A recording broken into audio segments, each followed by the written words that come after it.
All right, good morning, cyber friends. This is the Minuteman coming at you again from Walker's Studio. Back here at Studio B. Give God all the praise, give Him all the glory for life, health, and strength. Thanking Him for it, whether it is. And to all of my inner circle friends, you know who you are. We come here early morning doing this video offline, as you can see this time. I did not do this live.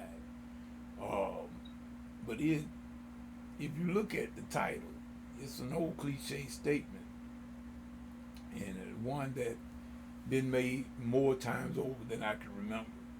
It said, "Damned if you do, and damned if you don't."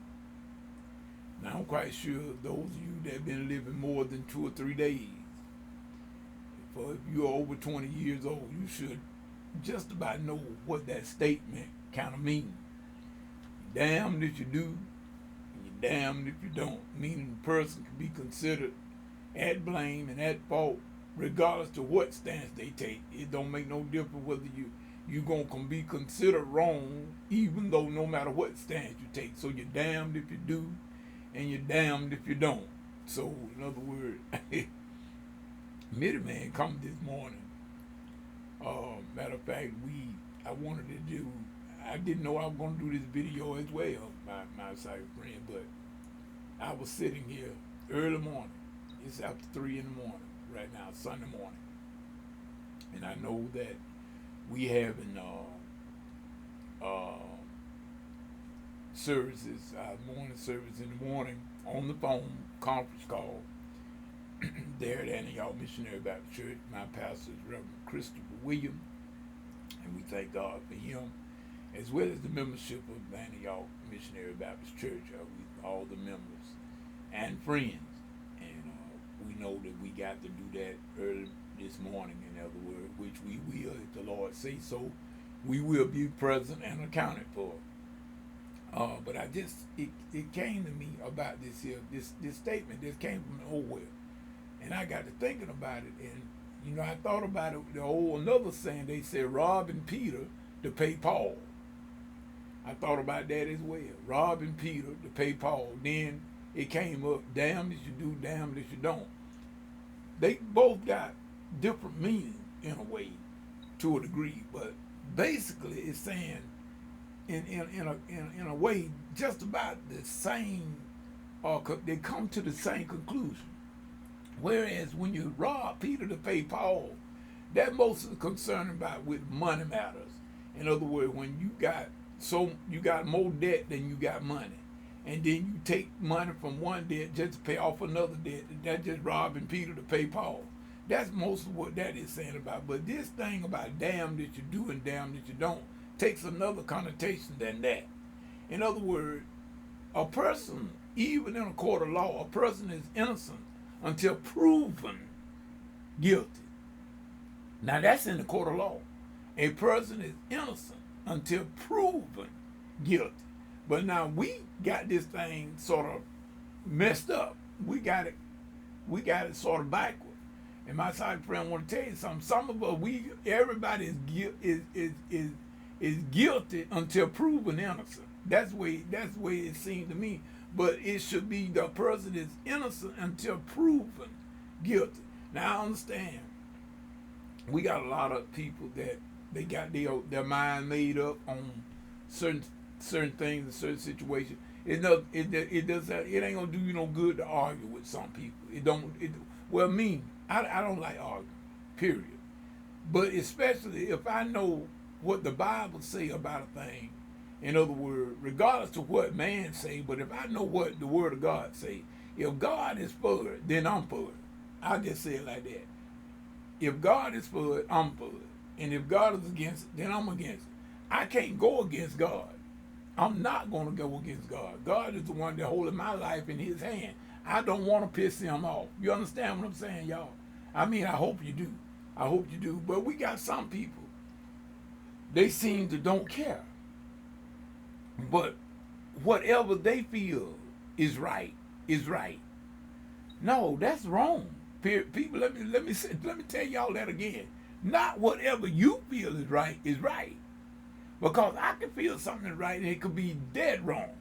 but it's whatever God say is right. That's what's right. We try to make up our rules as we go. We are double standard. Amen. In other words, why should you think that I should do more than you? We got some people, in other words, they want you to do it when it comes to, like, especially in these latter days with all the technology now that we got when it comes to communication. You got cell phones and all kinds of ways that you could communicate with each other. Whereas, years ago, let's just say about 40 years ago, you didn't have no cell phone, not the way we got them now. In other words, and all that text message. Nobody know what no text message was. If you wrote a text message, it was on a piece of paper with a pencil. That was the only text message we knew. But now you can send people text messages, and you can call them up, and you can leave them messages, and all kinds of ways now that you can, in other words, communicate with certain people. But you got some of us, we want to sit around, and we want people to do all the calling. You want me to call you all the time, or I want you to call me all the time, or I want you to text me all the time, and I don't ever text you. Well, see, that's messed up. You shouldn't. The Bible say, do unto others as you would have them to do unto you. So in other words, if you ain't doing nothing, why should you think that I'm gonna get up and do all this stuff toward you, and you ain't doing that?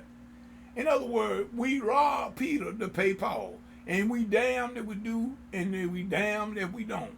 That is the case scenario that I see running rampant on this here, in this part of our history, in the history of the world.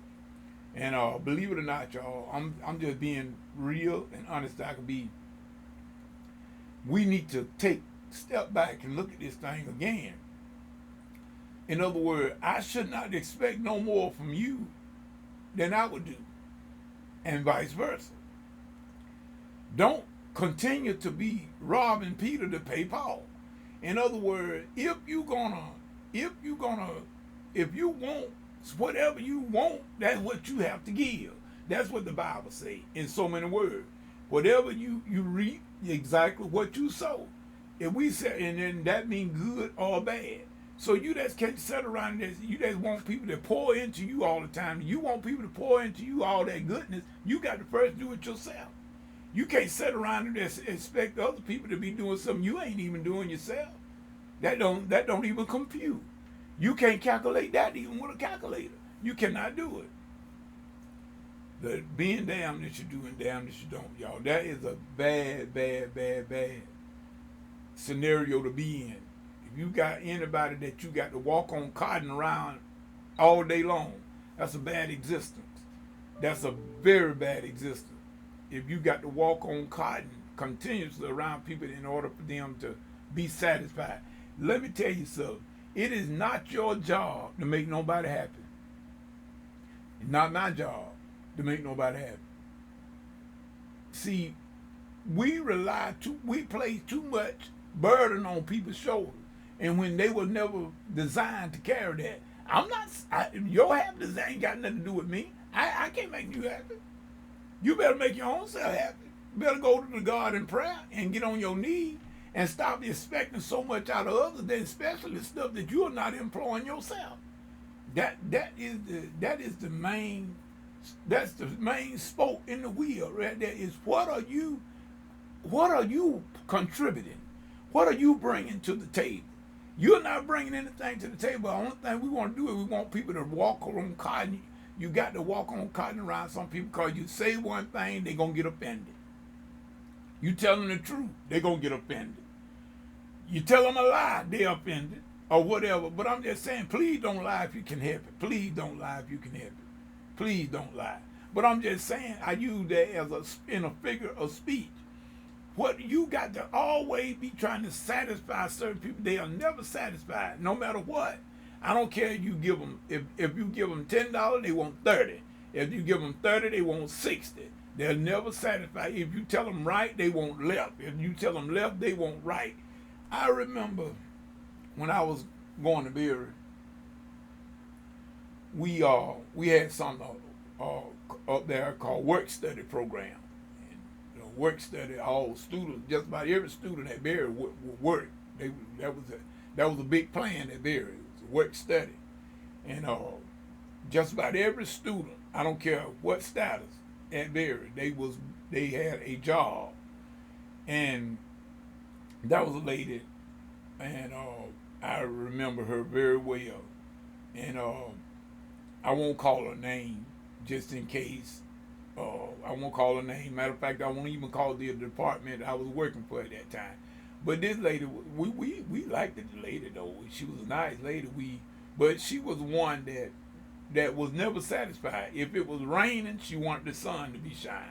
If the sun was shining, she wanted some rain. See, she was one that you could never satisfy. And it used to tickle me so bad. But I said, well, ain't you, like I said, like my topic, damned if you do, damned if you don't. So when you trying to deal with those type of people, let me tell y'all something very, very true. You got hell on your hand. Do you hear me, my brothers and sisters? When you got to deal with people like that on a day by day basis, it's bad enough to deal with them every now and then. But you think about when you got to deal with them day by day. You're damned if you do, and you're damned if you don't. So in other words, this is how come a lot of times people, they do things. They will do things. They don't care. They get to the point where they just don't care because they get tired of being, how would you say? They get tired of being ridiculed. They be tired of being blamed, even though if a person could be. How can you know? How can a person do anything in their sleep? Tell me, how can a person do something? Now, you don't became a judge way above your pay grade when you can tell me what I'm thinking, huh? When you can tell me what my feelings are. You don't went way above your pay grade, way above it. But people, on a simpler note, we want to say here that I'm so glad that, matter of fact, that's why I did this break to doing this video because I was about to write some more. Seeking I go ahead on to the finishing line of my book, and I do my best work late at night, overnight, like I'm doing now. In other words, I get my rest when I can, and that just certain times, like I said, the house is quiet, and this is the only time the house is quiet. Really, it's very late at night, over early in the morning hours, and that's how come I spend a lot of time up this time at night doing what I do. Now I wish that I could do my music at a proper level, but I got headphones that I could use and stuff. But I'm gonna be honest with y'all, I don't really care for it to use headphones in back here. I don't. But nevertheless, I just want to say to our sister Jennifer, and one of the inner circle, she's part of the inner circle as well. We are praying for your kids, Jennifer. We are already have set timber up, and we are praying. We are definitely in the need of prayer in these days we're living in anyway. But God's speed, we are keeping you lifted up, and as far as your kid's dad is concerned and everything, and we have placed all that in the hands of the master, and we're gonna continue to send up the timber, and everything will be all right. We also just saying that out to our sister, all of you, Sister Jack as well, all the inner circle friends, Sister Lena. I did get your message, Lena. Hopefully we can hook up all of you very soon. I'm figuring out something right now, some sort of platform to whereas I'm gonna try to put all us together some kind of way. I got an idea how I'm gonna do it, but like I said, we those of you that might want to do it, there some of you may not want to do that. Everybody's not into technology like others. We do just enough, in other words, and I realize that everybody's not into what I'm into. But we just want to say that we are praying for you, though, and we don't want you to forget that. We don't want you to think that you're not being prayed for. Prayers are going up to the master on that cause. And right here, I would just want to say to the rest of all of the disciple friends and wanted to support old Middleman on the Bible study, as well as the videos and like this one here and everything. Those of you that do go and check these things out, you give your comments and everything. I want y'all to know that it is not taken lightly, and I appreciate all of it. And believe you me, I do try to do the best I can to keep y'all lifted up in prayer. Please keep old Middleman lifted up in prayer as well, because that's one thing that I can't never get enough of that, and that is prayer. So y'all continue to do that, and then we're gonna continue to try to do what thus says the Lord. Even if you're damned if you're doing, you're damned if you don't. We're gonna still try to continue to keep on lifting up the name of the Lord. There is no power other than God's power. God's got all power. In other words, we like to talk about the devil. The devil got power, but he ain't got no authority. I tell people that all the time. The devil got power, but he ain't got no authority. We have power and authority. So therefore, that makes me a little cut above the edge. Understand what I'm saying? Y'all are the same. And on this Sunday morning, we going into, like I said, in a few hours, we will be on a conference call at my church with my pastor and everybody. And we're going to still continue to lift up the name of the Lord. And I pray that all the rest of the ministries around and about in the area, as well as other places all over this land and country, and matter of fact, the world, I'm praying that everybody would have some sort of way that they can continue to lift up the name of the Lord. Because people, we got, whose side are you on? I did a post about that earlier tonight on Facebook. Who's on the Lord's side? I mean, there's really, who's on the Lord's side? We got a lot of people say they are, but we can make our mouth say anything. I say that all the time. We can make this say anything. But what are we doing? Actions speak louder than words. And just like Jesus told Peter, Peter said, Lord, if it's you, bid me to come to you on the water. Jesus said, come on. In other words, Jesus come. And on that word alone, Peter got out the boat and went walking toward Jesus. And he did walk on the water until he took his eyes off Jesus. When he started looking around at the circumstances. See, that's what happened to a lot of us. It ain't that we don't have faith. It's that we start looking at other things. We start looking at what other people are doing, trying to compare ourselves to other people and other ideas instead of focusing on that one word that Jesus told him, come. If he'd have stayed focused on that, he'd have walked all the way to Jesus. But nevertheless, we got to give old Peter credit. At least he got out the boat. At least he got out the boat. And he did walk on the water. He's the only other man other than Jesus that ever walked on water, far as I know. I don't know of no other man that ever, other than Jesus, ever walked on water, but Peter did. Because at least Peter showed some faith, because he did get out the boat. The rest of the disciples sitting in the safety of the boat, they can't claim that they walked on anything, but they did see Peter walk on water. So y'all, I'm gonna say this here, and then I'm gonna go on and cut this video off. When we damned if we do, and we damned if we don't. Only thing Middleman gonna tell you about that. So if you see that you're damned that you're doing, you're damned that you don't. Do it. Be damned by doing the right thing. Don't go along with people just because they want to put you in a bad light, just because of what they think you are doing. Just because of what they think you are doing. Don't give in to that kind of foolishness. Don't give in there. Let them think what they want to think, and you continue to do what's right. And let them think what they want to think. Because one thing about it, I care more about what God know about me than what you think about me. Amen. Amen. So with that being said, this Middleman saying whatever you get into, if God ain't in it, please, ma'am, please, sir, come on out of it, because it's going to come to nothing. Until the next video, next Bible study, whichever comes first, this is Middleman saying peace and good morning.